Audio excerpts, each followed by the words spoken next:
Okey, kita bersama Izzat Halil, pakar pecut daripada Malaysia Pro Cycling. Hari ni Izzat, sebelum ni 1 hingga stage 3 tak ada nampak lagi kelibat Izzat untuk di podium. Jadi hari ni stage flat. Kelebihan pada pakar pecut seperti Izzat Halil. Jadi apa perancangan ini ataupun target untuk hari ni? Target untuk ini nak fight for podium lah.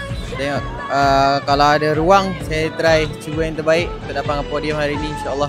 Okey, untuk intermediate sprint ada 3 intermediate dan 1 KOM.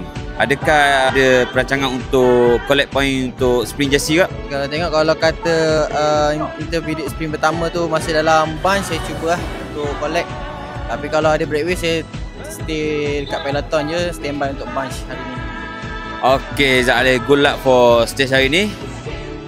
Let's check it out.